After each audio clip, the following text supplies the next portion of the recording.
Good morning. Welcome to Daily Focus. We're glad that you have joined us this morning, and I trust you had a good night's rest and you're ready for the day that the Lord has given to us to enjoy and to participate in His program.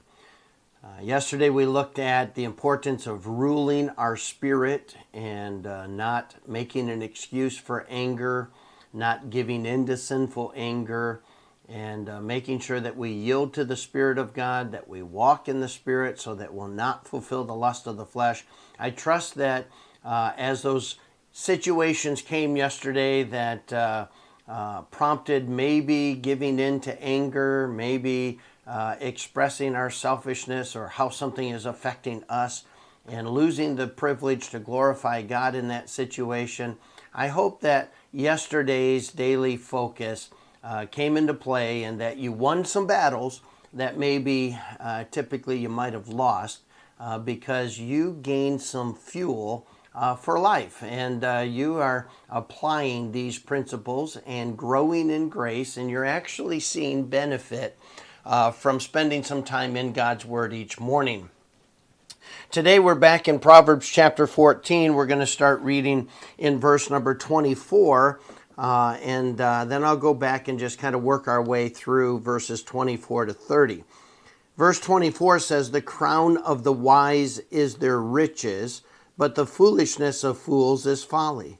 A true witness delivereth souls, but a deceitful witness speaketh lies.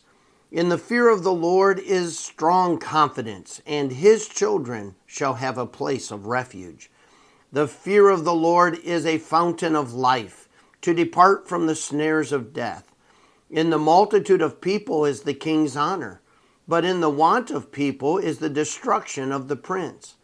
He that is slow to wrath is of great understanding, but he that is hasty of spirit exalteth folly. A sound heart is the life of the flesh, but envy the rottenness of the bones." We find that right off the bat in verse number 24, God reminds us that there is benefit to walking the path of wisdom.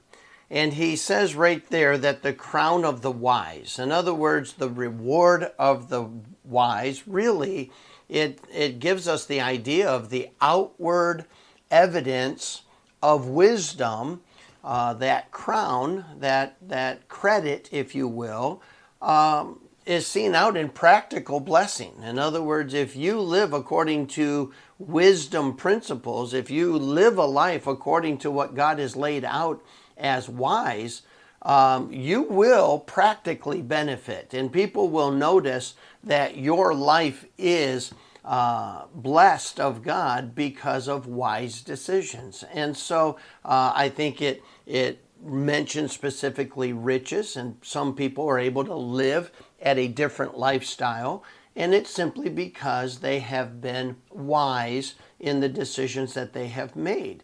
And so it doesn't mean that everybody that has riches, that's the way it is, but it does say that for those who are wise, there is some practical evidences of it. And then it says the contrast, the foolish, just kind of begs to have more foolishness. In other words, foolishness begets foolishness. And so as you make foolish decisions, you make more foolish decisions and more foolish decisions.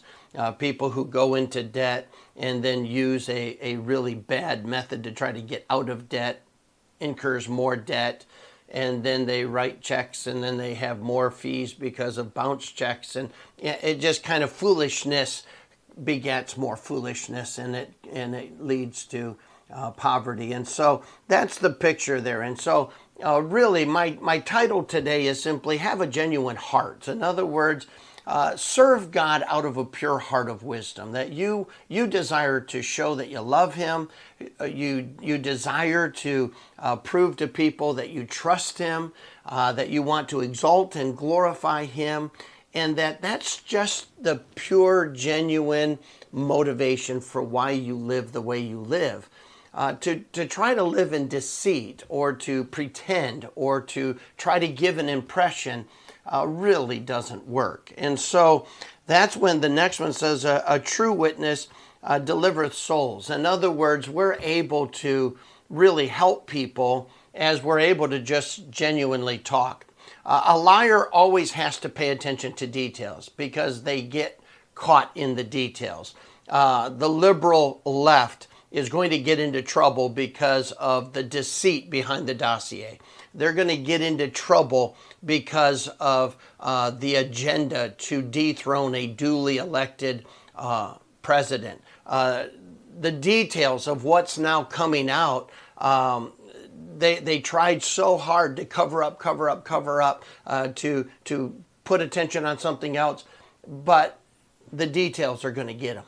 And I hope it does. And that's what God is saying. You know, I might tell a story to my wife and I'm talking about something and I may get the wrong day. It's not that I'm trying to lead her astray on the day, but I'm trying to tell a story that happened, and I can genuinely tell that story. And if someone says, you know, it wasn't Tuesday, it was Monday, I can go, oh yeah, you're right, that was Monday. But it doesn't change the story. It doesn't change what I was trying to convey out of a pure, genuine heart.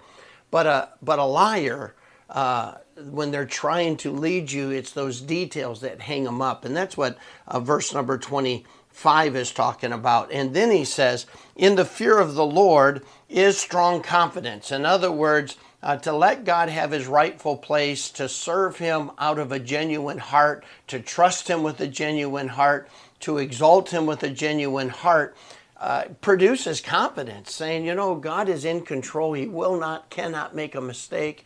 I can trust him in my circumstances. Not only does that benefit me, but the Bible makes it clear that it benefits my family. I teach them, I educate them, I am an example for them.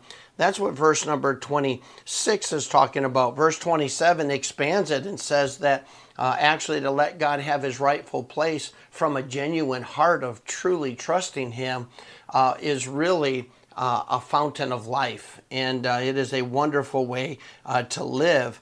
And it helps us to avoid a lot of very destructive things in life. Verse number 28 is referencing a king. And I remember a definition about leadership that I read a long time ago that I like. A leader turns around and sees people following. So if you just want a very simple definition of leadership, it's when you can turn around and see people following. You can have a position, you can have authority, but if nobody's following, you're not leading. It doesn't matter what you think of yourself. It doesn't matter what your position says. If no one's following your influence, you're not leading, regardless of what your position may say. And so there it's talking about a prince who's trying to get people to follow him rather than just being an example genuinely that people want to follow. That will lead to destruction. I've told our church a number of times, I'm under no pressure to build a church. God will build his church. I'm under pressure to be faithful to God's calling, to be faithful to God in my person and in my profession. And so I think that that's an important principle of leadership, is just to be genuine, and people want to follow that. And then verse number 29 we talked about yesterday. Verse number 30 talks about a pure heart, a content heart. A sound heart is the life of the flesh. In other words, we avoid so much trouble when we don't have guilt and we're not comparing ourselves among ourselves.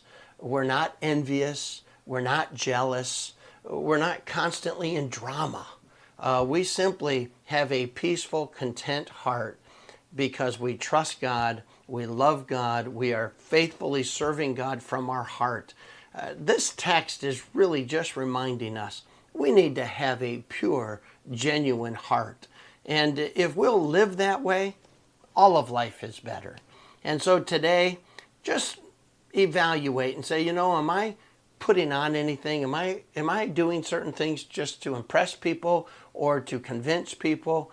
Or is this really who I am? And I'm honestly living a life that shows that I love God, that I trust God, and I desire to glorify God. I trust that you'll have a great day. May God bless you. I'll see you tomorrow morning at 9 o'clock.